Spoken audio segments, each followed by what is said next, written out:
자, 여러분, 한번 상상해 보시죠. 거대한 항공기를 하늘로 띄우는 그 제트 엔진 말이에요. 그 엄청난 굉음을 내는 육중한 쇳덩어리가 만약에 최첨단 AI 기술의 심장부, 바로 그 데이터 센터 안에서 돌고 있다면 어떨까요? 이게 무슨 공상과학 소설 같은 얘기냐, 뭐 이렇게 생각하실 수도 있는데요. 그렇죠. 좀 그렇게 들리죠? 아닙니다. 이게 바로 지금 오늘 실리콘밸리에서 벌어지고 있는 현실입니다. 오늘 저희가 아주 깊게 파고들 이야기가 바로 이 지점입니다. 왜 구글이나 마이크로소프트 같은 빅테크들이 갑자기 항공기 엔진을 데이터 센터로 끌어들이고 있는 걸까요? 네, 이걸 단순히 그냥 신기한 기술 뉴스네 하고 넘기면 이 현상의 본질을 완전히 놓치게 됩니다. 저희가 자주 쓰는 빙산 모델 있잖아요. 네, 있죠. 오늘 이 현상을 그 빙산 모델에 넣고 수면 아래로 아주 깊숙이 한번 들어가 보려고 합니다. 아, 좋습니다. 그러니까 눈에 보이는 사건에서 시작해서 그 뒤에 숨어있는 패턴과 구조, 그리고 이 모든 걸 움직이는 가장 근본적인 생각의 틀, 바로 멘탈 모델까지 파헤쳐보자는 말씀이시군요. 맞습니다. 이건 뭐 단순한 기술 분석을 넘어서 어쩌면 우리가 믿어왔던 어떤 거대한 시스템의 종말을 알리는 신호일 수도 있겠네요. 충분히 그럴 수 있습니다. 좋습니다. 그럼 본격적으로 시작해볼까요?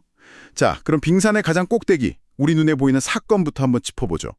지금 소스들을 보면 구글, 마이크로소프트 같은 기업들이 자기들 데이터 센터 부지에다가 항공기 제트 엔진 기술을 쓴 가스터빈 발전기를 직접 설치하고 있다는 거잖아요? 네, 맞습니다. 말 그대로 자기들만의 발전소를 짓고 있는 거죠. 근데 여기서 제가 제일 이해가 안 가는 부분이 있어요. 어떤 부분이시죠? 아니, 세상에서 가장 미래적인 기술을 다루는 AI 기업들이잖아요. 그렇죠. 근데 왜 하필 이렇게 거대하고 솔직히 좀 구식처럼 느껴지는 제트 엔진 기술을 가져오는 걸까요? 뭔가 더 세련된 방법이 있을 것 같은데 말이죠. 하하하. 바로 그 지점, 그게 이 이야기의 핵심적인 아이러니입니다. 답은 사실 아주 단순한 두 단어에 있어요. 속도와 밀도. 속도와 밀도요? 네, 우선 밀도부터 보죠.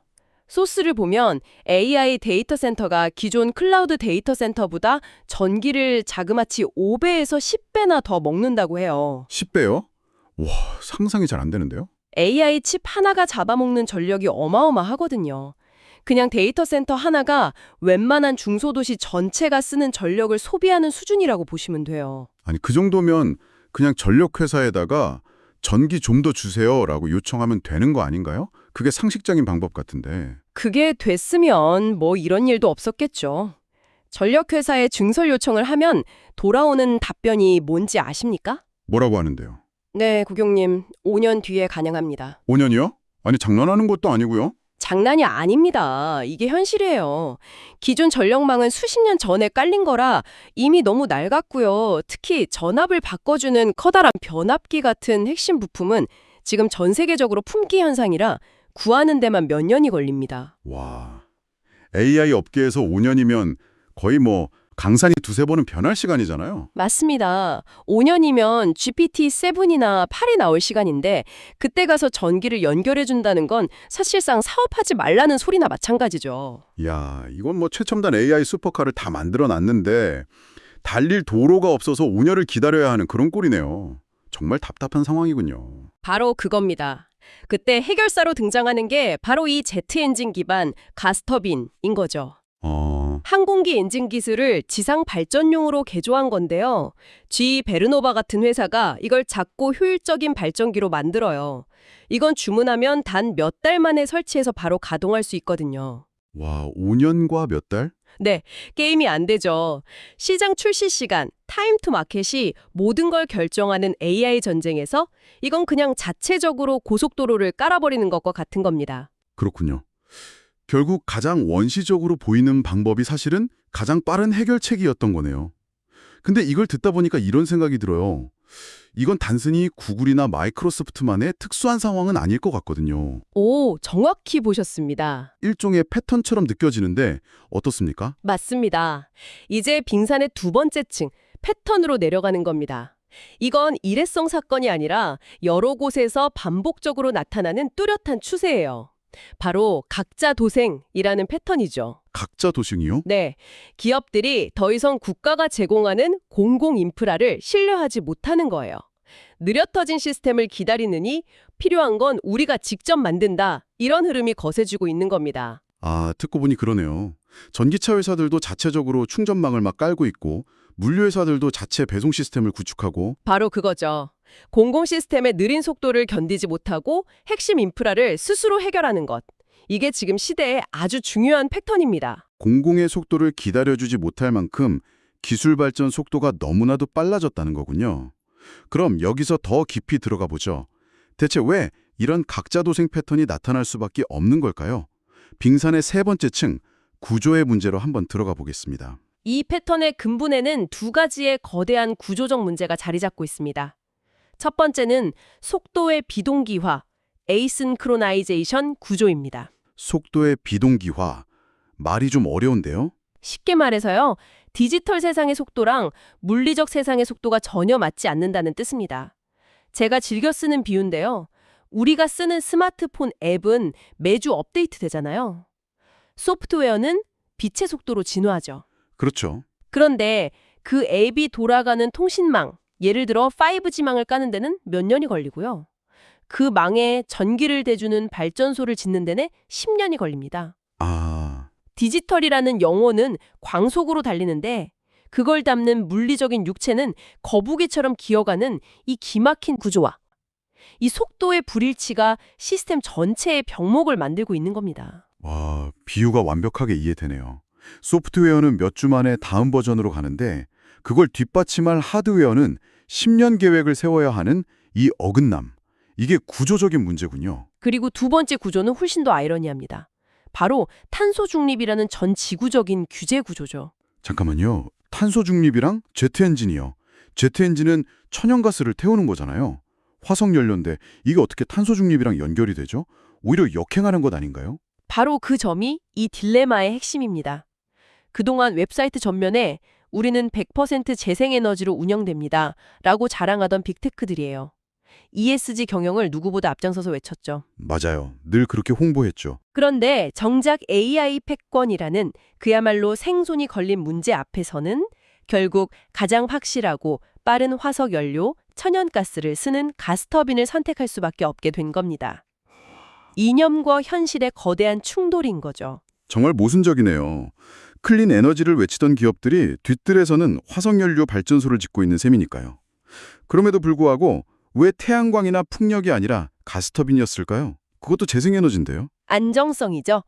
데이터 센터는 1년 365일 24시간, 단 1초의 오차도 없이 안정적인 전력을 공급받아야 하거든요. 아, 그렇죠.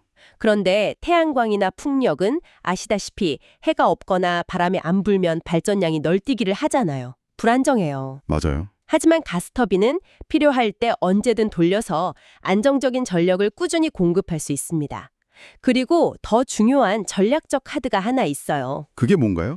이 가스터빈들이 미래의 천연가스에 수소를 섞어서 쓸 수 있도록, 즉 수소 혼소가 가능하도록 설계되고 있다는 점입니다. 아, 그러니까 당장은 천연가스를 쓰면서 급한 불을 끄고 나중에 수소 생산 기술이 발전하면 연료를 싹 바꿔서 탄소 중립 목표도 맞출 수 있는 일종의 전략적 징검다리 같은 거군요. 정확합니다.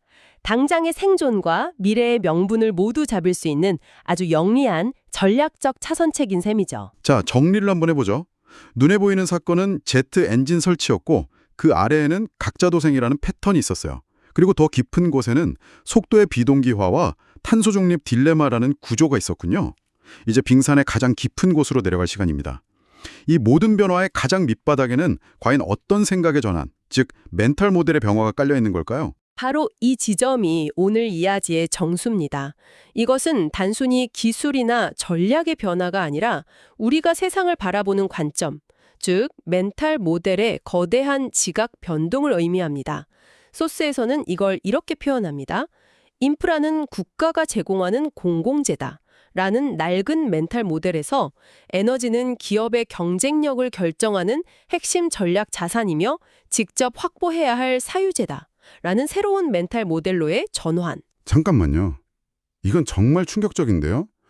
인프라가 공공재라는 건 거의 우리 사회의 기본 상식이잖아요. 그렇죠. 수도꼭지를 틀면 물이 나오고 스위치를 켜면 불이 들어오는 건 당연히 국가가 보장해 주는 거라는 믿음이요. 그런데 이제 에너지가 사유재라는 건 사실상 그 국가 시스템에 대한 근본적인 불신을 전제하는 것 아닙니까? 맞습니다. 바로 에너지 자각론, 즉 에너지 자립의 시대가 온 겁니다. 이 새로운 멘탈 모델의 밑바닥에는 더 이상 국가나 외부 시스템이 내 사업의 핵심 동력을 안정적으로 보장해주지 않는다는 아주 차갑고 냉정한 현실인식이 깔려 있습니다. 아, 수백조 원이 걸린 AI 사업의 명운을 50년 된 낡은 변압기나 복잡한 규제에 맡길 수는 없다는 절박함이죠. 내 심장을 뛰게 할 피는 내가 직접 만들어야 한다는 것. 이것이 지금 빅테크를 움직이는 새로운 생각의 틀입니다. 와, 빙산 모델을 따라서 이렇게 한 단계씩 내려와 보니까 단순히 신기한 기술 뉴스인 줄 알았던 현상이 에너지 패러다임 전체를 뒤흔드는 거대한 혁명으로 보이네요. 그렇죠. 그렇다면 이런 변화가 만들어낼 미래는 어떤 모습일까요? 그리고 이 거대한 흐름 속에서 우리는 또 이 방송을 듣는 당신은 어디에 서 있어야 할까요? 미래의 예측은 꽤 명확합니다. 단기적으로는 이 제트 엔진 기반의 소형 발전기 시장이 폭발적으로 성장하겠죠. 앞으로 데이터 센터 부지를 산다는 건 곧 발전소 부지를 사는 것과 같은 의미가 될 겁니다. 그렇겠네요. 중기적으로는 데이터 센터가 천연가스의 가장 큰 수요처가 될 거고요.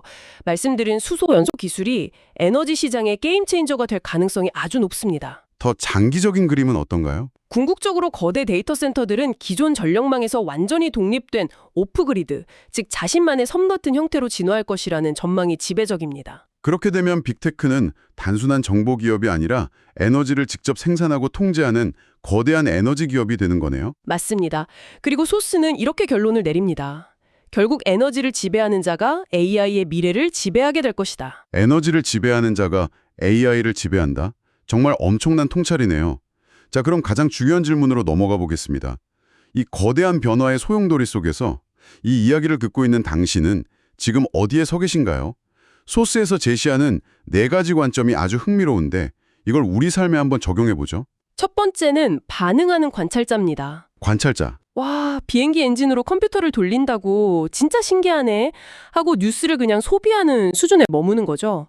흥미로운 가십으로 받아들일 뿐 이 현상이 내 삶과 투자에 어떤 영향을 미칠지는 전혀 연결하지 못하는 단계입니다. 대부분의 사람들이 아마 여기에 해당하겠네요. 그렇죠. 두 번째는 분석하는 설계자입니다. 네, 이 단계는 좀 다르죠. 잠깐, 전력망이 병목이라고? 그럼 구리, 변압기, 가스터빈 관련 기업 주가가 오르겠네? 아, 투자 기회를 찾는군요. 네, 이렇게 현상을 분석해서 자신의 포트폴리오를 조정하거나 새로운 사업 기회를 찾는 수준이죠. AI 산업의 진짜 병목이 엔비디아 칩이 아니라 낡은 변압기에 있다는 걸 간파하는 예리함이 있는 단계입니다. 흥미롭네요. 그럼 세 번째는요? 세 번째 관점이 전략가의 눈입니다. 여기서부터는 차원이 달라져요. 이 사람은 이렇게 생각하죠.